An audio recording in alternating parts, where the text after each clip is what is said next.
রাজ্যে বৃত্তি পরীক্ষায় দ্বিতীয় নৈহাটির মাঝিপাড়া গ্রামের মৌবনী।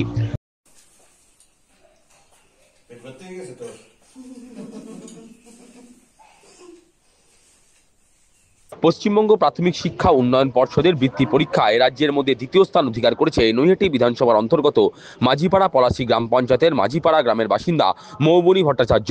নদিয়ার কল্যাণী গয়েশপুরের বেদীভবন রবিতীর্থ বিদ্যালয়ের ছাত্রী এই কৃতি পড়ুয়া।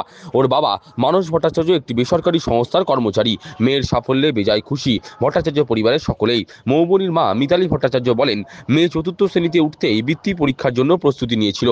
তাছাড়া স্কুলের শিক্ষক শিক্ষিকা এবং গৃহশিক্ষিকাও মেয়েকে যথেষ্ট সহযোগিতা করেছিল।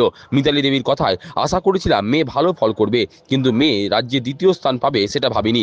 ভবিষ্যতে মেয়ের উচ্চশিক্ষায় ভালো সাফল্য আসুক, এটাই তারা চান। দিদি, আপনার মেয়ে হ্যাঁ, মৌবনী ভট্টাচার্য। মৌবনী রাজ্যের বৃত্তি পরীক্ষায় দ্বিতীয় স্থান অধিকার করেছে। এই সাফল্য, মেয়ের সাফল্য কেমন লাগছে আপনার? আমার তো খুব ভালো লাগছে, খুব আনন্দ লাগছে। মেয়ে রাজ্যের মধ্যে দ্বিতীয় স্থান অধিকার করেছে। ও ক্লাস 4-এ ওঠার পর থেকেই বৃত্তি পরীক্ষার জন্য ও সম্পূর্ণভাবে প্রিপারেশান নিচ্ছিলই বছরের প্রথম দিক থেকেই। তো আমি আশা করেছিলাম ও ভালো করবে রেজাল্ট। এবার রাজ্যের মধ্যে দ্বিতীয় স্থান অধিকার করেছে, এটা আমার খুব আনন্দ লাগছে, কারণ পড়াশোনার বিষয়টা সম্পূর্ণ আমিই দেখি। ওর বাবা এমনি সব সাপোর্ট করে, পড়াশোনার বিষয়টা আমার কাছে পুরো ছেড়ে রেখেছে, ওটা আমিই দেখি। ও অনেকক্ষণই পড়তো, 5 ঘন্টা 6 ঘন্টা প্রত্যেক দিনই পড়তো। তাছাড়াও যখন আমি ছুটি দিয়ে দিতাম, তখনও ওই যে বৃত্তি পরীক্ষার যে মডেল কোশ্চেন প্রশ্নপত্রগুলো, ওগুলো নিয়ে বসে সবসময় সলভ করতে থাকতো। ওই বারংবার সলভ করাতে না ওর একটা ওই টাইম মেনটেন করে ওই লেখাটা, ওটা একটা খুব হয়ে গেছে ওর। এই বৃত্তির যে মডেল কোশ্চেন, তার পেছনে কোনো টিচার দিয়েছিলেন?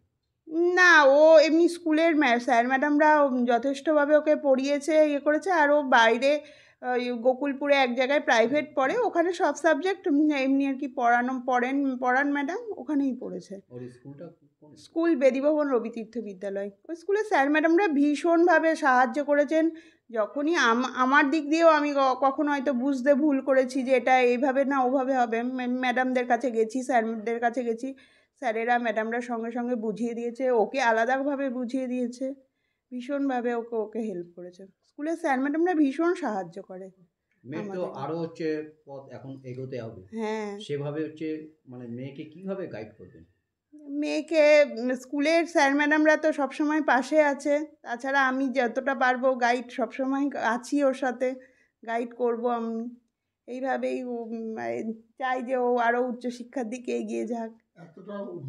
আপনার বাড়িতে কেউ এসেছিলেন মেয়েকে সম্বর্ধনা দিতে? হ্যাঁ, গয়েশপুর বৃত্তি কমিটির থেকে সবাই এসেছিলেন। তাছাড়াও স্কুলের স্যার ম্যাডামরা এসেছিলেন। কালকে আমাদের এখানে ওই কাপা পঞ্চায়েতে ডেকে মেয়েকে সংবর্ধনা দেওয়া হয়েছে। মেয়ের যে এতটা সুন্দর রেজাল্ট, কতটা উৎফুল্লিত আপনি? আমার তো ভীষণ উৎফুল্লিত, খুব ভালো লাগছে।